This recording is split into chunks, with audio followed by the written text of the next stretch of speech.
Good afternoon, everyone. Today I would be talking on an approach to anti-glaucoma medication allergy. This is most commonly encountered in any glaucoma practice. So this is a clinical scenario of 64-year-old male who has glaucoma since 5 years. He presented with pain, redness, itching and watering since 3 months. He has shown elsewhere and was diagnosed as viral conjunctivitis and was put on moxifloxacin eye drops, loteprednol eye drops, and he has been using this since 3 months. His intraocular pressure is under control with a fixed dose combination of timolol and brimonidine. Fundus showed 0.8 cup disc ratio with correlating visual field defects. So this is a clinical picture where there is conjunctival congestion and follicles. If you note that the congestion is predominantly in the inferior fornix when compared to superior fornix. This is the other eye of the patient. And when you take a closer look around the ocular adnexa, you see lid skin excoriation and lichenification, especially in the area where the anti-glaucoma medication has been spilled after instillation. So the first closest DD of this would be viral conjunctivitis as was treated elsewhere. So what are the points against viral conjunctivitis? Viral conjunctivitis is generally not of 3 months duration. It's generally of short duration, and there will be congestion and follicles in both upper as well as lower tarsal conjunctiva with or without pseudomembranes. So the points in favor of anti-glaucoma medication allergy are: first, we need to elicit a history of which anti-glaucoma medication the patient is using. There will be itching and burning sensation after the instillation of the eye drops. Follicles will be predominantly in the inferior fornix compared to the superior fornix. So there will be asymmetry in the congestion. Congestion in the inferior conjunctiva will be greater than superior conjunctiva. In some cases, there may be chemosis and diffuse hyperemia. And you also have to look around the ocular adnexa to see if there is any lid skin excoriation and lichenification. So mechanism by which the drug acts on conjunctiva, there can be complete tolerance to very severe involvement as seen as cicatrizing conjunctivitis in pseudopemphigoid. There can be anaphylactic or allergic acute or chronic conjunctivitis as seen in type 1 hypersensitivity. There can be contact allergic dermatitis as seen in type 4 hypersensitivity. So the adverse effect may result from either the main agent or the drug vehicle. Clinical presentation of AGM allergy varies from skin manifestations, lids, conjunctiva, cornea, lens and retina. So there can be lid skin excoriation and lichenification. There can be lid margin keratinization in severe cases, especially where there is cicatrizing conjunctivitis. Then there can be punctal stenosis.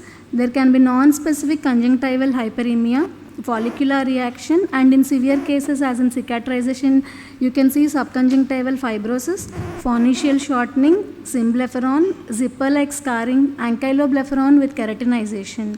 On cornea, you can see superficial punctate keratitis, and sometimes ocular surface is bad, and there can be corneal and microbial ulcers, pannus.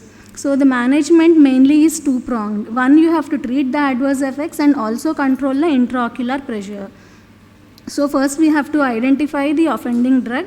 We have to stop the offending drug. AGM allergy does not resolve until we stop the offending drug. And we need to take care of the ocular surface with lubricants and lid skin with skin emollients such as coconut oil or Vaseline petroleum jelly or any moisturizer to the lid skin. The inflammation should be controlled with topical steroids. So after treating the signs of toxicity, what is more important is to treat the intraocular pressure. So we should preferably, after stopping the offending agent, we can add oral acetazolamide to buy time to reduce the intraocular pressure. Once the allergy is little bit better, we can switch to another class of preferably preservative-free medication. If the pressure is not getting controlled with anti-glaucoma medication, then we will go for surgery based on the conjunctival health. So in scenario 1, where the patient is on AGM, either one medication or one combination medication, and the pressure is uncontrolled, it is not a big problem because we can stop the offending drug, give a Dimox cover and supportive treatment. Once allergy is little better, we can restart on different medication. But in scenario 2, where the patient is using multiple medications or on maximal medical therapy, it is difficult to identify which drug is causing the medication. So we preferably stop all the medication, give oral acetazolamide cover, give supportive treatment. Once the AGM allergy is little better, we will reassess the allergy and intraocular pressure and restart a different drug or a different combination therapy, eliminating the drug which is most likely causing allergy, either brimonidine or brinzolamide or dorzolamide. If the IOP is under control, we continue the same drug. If IOP is not under control, we can consider the surgery once the eye is quiet. Based on the conjunctival health, we can decide whether we want to do a trabeculectomy or an implant. So coming back to our patient, once the offending drug is stopped and supportive treatment is given, the anti-glaucoma medication has decreased over a period of 2 to 3 weeks. So the take clinic message would be, anti-glaucoma medication allergy is often underdiagnosed in early stages due to failure of recognition. Suspect anti-glaucoma medication toxicity in case of non-resolving chronic follicular conjunctivitis.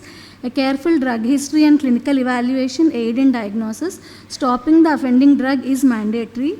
Remain vigilant about ocular surface in patients on long-term AGM. Reducing the preservative load improves compliance, and prefer a fixed dose combination over multiple drugs and bag-free formulations. Thank you.